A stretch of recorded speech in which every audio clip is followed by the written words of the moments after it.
Hello everyone, welcome back to my YouTube channel. आज के इस वीडियो में हम बात करेंगे बैंक स्टेटमेंट के बारे में।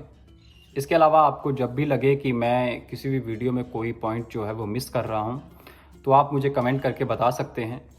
चलिए शुरू करते हैं बैंक स्टेटमेंट के बारे में।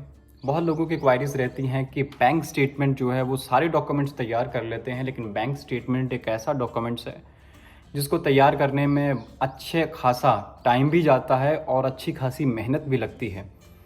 तो हम लोगों को क्यों बैंक स्टेटमेंट तैयार करनी पड़ती है, जबकि बैंक स्टेटमेंट अगर आपकी जॉब अच्छी है, अगर आपकी इनकम अच्छी है, तो बैंक स्टेटमेंट तो वैसे ही तैयार रहती है। तो इन्हीं चीज़ों को आज मैं बताऊंगा इस वीडियो के माध्यम से।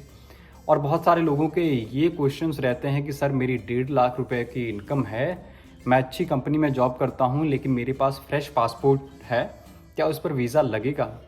तो मैं आपको बता दूं कि आपके 1.5 लाख रुपए हो इनकम या 50,000 रुपये हो, कभी भी ये कंफर्म नहीं होता कि आपका वीज़ा जो है आएगा। कभी भी ये श्योर नहीं होता। हाँ, आपके रिप्रेजेंट करने के तरीके को चाहिए कि अगर आपकी 1.5 लाख रुपए या 1 लाख या 60 लाख रुपए सैलरी है, तो आपका वीज़ा आना ही चाहिए, चाहे वो कैसा ही पासपोर्ट क्यों ना हो, फ्रेश हो। अगर आपकी 30-40 हज़ार रुपये इनकम है और आपके पास अच्छी खासी ट्रैवल हिस्ट्री है, उन केसेस में बहुत बार होता है कि वीज़ा जो है बहुत अच्छे से आ जाता है। तो ये तो अगर आपकी 1.5 लाख रुपए या 1 लाख रुपए सैलरी है, तो आपका वीज़ा आना ही चाहिए। बस मैटर करता है कि आपके प्रोफाइल को, आपके केस को कैसे रिप्रेजेंट किया गया है। चलिए शुरू करते हैं आज का ये टॉपिक, बैंक स्टेटमेंट। बहुत सारे लोगों के ये डाउट रहते हैं कि बैंक स्टेटमेंट कैसी होनी चाहिए, बैंक स्टेटमेंट तैयार कैसी करनी चाहिए, वीज़ास लेते हुए बैंक स्टेटमेंट में कितना अमाउंट होना चाहिए, वो भी मैं आज आपको इस वीडियो के माध्यम से बताऊंगा। पहले बात करते हैं हम सैलरी पर्सन के बारे में। अगर किसी की अगर कोई जॉब करता है और उसकी सैलरी जो है वो सेविंग अकाउंट में आ रही है, तो उसके लिए तो बैंक स्टेटमेंट जो है वो तैयार करना बहुत ही ईजी काम है। वो कैसे? अगर मान लो आपकी 50,000 रुपये सैलरी जो है वो अपने अकाउंट में आ रही है, तो शेंगन के लिए क्या होता है कि आपको लास्ट 3 मंथ्स की जो बैंक स्टेटमेंट है वो दिखानी होती है। बहुत सारे लोगों के ये डाउट्स रहते हैं कि अगर उनकी इनकम 50,000 रुपये है, तो उन्हें अपने अकाउंट से कितने रुपए हर महीने खर्चने चाहिए और कितने रुपए हर महीने फिक्स्ड करने चाहिए। तो मैं आपको बता दूं कि ये कोई एक फिक्स्ड मेथड नहीं है कि आपको हर महीने इतने रुपए ही खर्च करने हैं और इतने रुपए सेव करने हैं। ये कोई फिक्स्ड मेथड नहीं है। लेकिन फिर भी अगर आपको मैं बताऊं, तो अगर आपकी 50,000 रुपये सैलरी है, तो आप 12 से 15,000 रुपये अपने बिल्स, अपने ग्रोसरी, अपने और तरीक़ों पे खर्च कर सकते हैं, और आप बाकी 35,000 रुपये की सेविंग कर सकते हैं। उन 35,000 को आप बचा के रख सकते हैं, क्योंकि बहुत सारी एम्बेसीज जो होती हैं वो FD, credit card, mutual funds या यहाँ तक कि प्रॉपर्टी वैल्यूएशन को भी काउंट नहीं करती हैं। आपने कई बार देखा होगा कि वीएफएस में ही जब हम अपना केस सबमिट करवाने जाते हैं, तो वो लोग ही हमारी एफडीज हुई, हमारे म्यूचुअल फंड्स में पैसा अगर लगा है, या हमारा प्रॉपर्टी वैल्यूएशन है, वो कई बार तो वो ही निकलवा देते हैं पेपर कि आप ये पेपर ना लगाइए, ये कोई ज़रूरत नहीं है। और शेंगन के लिए तो फ्रांस, स्विट्ज़रलैंड, इन कंट्रीज़ के लिए तो आपको केवल लास्ट 3 मंथ्स की बैंक स्टेटमेंट चाहिए। तो आप कोशिश कीजिए कि अपनी जो लास्ट 3 महीने की स्टेटमेंट जो आप लेकर जा रहे हैं, आप उसे अच्छे से तैयार करिए। अगर आप जॉब करते हैं, आपकी इनकम 50,000 रुपये है, तो आप कोशिश कीजिए उसमें से 12-15 हज़ार रुपये खर्च कीजिए, और उसके अलावा जो 35-40 हज़ार रुपये बचते हैं, आप उसे सेव कीजिए अपनी ट्रैवलिंग के लिए।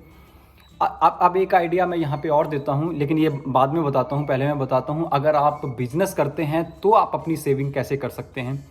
मान लो अगर आप अपना बिजनेस करते हैं और आईटीआर भरते हैं आप 6 लाख रुपए की, तो आपको कोशिश ये करनी है कि आप हर महीने अपने करंट अकाउंट से, अगर कोई बिजनेस करता है तो उसके पास करंट अकाउंट ज़रूर होगा। अगर उसका टर्नओवर 20 लाख से ऊपर का होगा तो उसके पास जीएसटी भी होगी। तो अगर आप बिजनेस करते हैं और आप तब अपनी सैलरी या अपनी सेविंग दिखाना चाह रहे हैं सेविंग अकाउंट में, तो आप कोशिश कीजिए कि आप हर महीने, अगर आप 6 लाख रुपए की आईटीआर भरते हैं, तो आप हर महीने 50 से 55 हज़ार रुपये की सेविंग जो है वो अपने करंट अकाउंट से सेविंग अकाउंट में कीजिए। और अपने सेविंग अकाउंट या फिर अपने क्रेडिट कार्ड से जितने भी आपके बिल्स हैं, ग्रोसरी के लाइट बिल या फिर फ्यूल के जो भी बिल्स हैं आप या तो सेविंग अकाउंट से कीजिए या उसे क्रेडिट कार्ड से कीजिए और सेविंग से क्रेडिट कार्ड को भरिए। ये 2 तरीके हैं। और आपको अपने करंट अकाउंट की स्टेटमेंट क्या करनी है, कैसे तैयार करनी है, आप जहाँ से भी आपका बिजनेस टाई अप है आप उनको चेक्स दीजिए, आप उनके अकाउंट में अपने अकाउंट से आरटीजीएस या निफ्ट कीजिए, पैसे ट्रांसफ़र कीजिए किसी इन तरीक़ों से। आप कैश को अवॉइड कीजिए, जितना हो सकता है आप अपने कैश को अपनी लाइफ से अवॉइड कीजिए।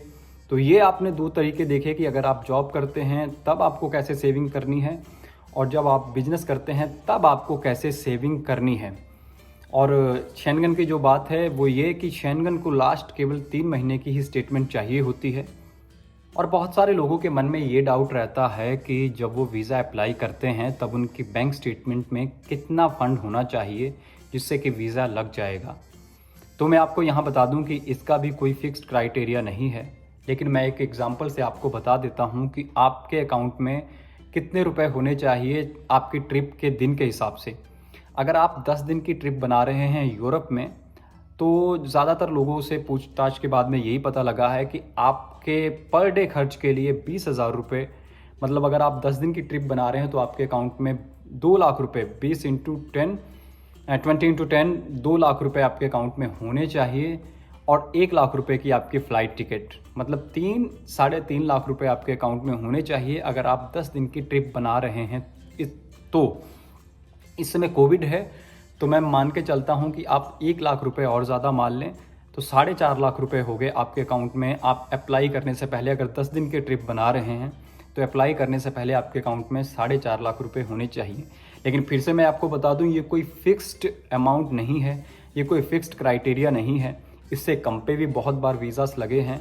आपने देखा होगा कि बहुत वीडियोस आपने ऐसे देखे होंगे कि 1.5 लाख या 1 लाख रुपए उस समय अकाउंट में था और वीज़ा लग गया।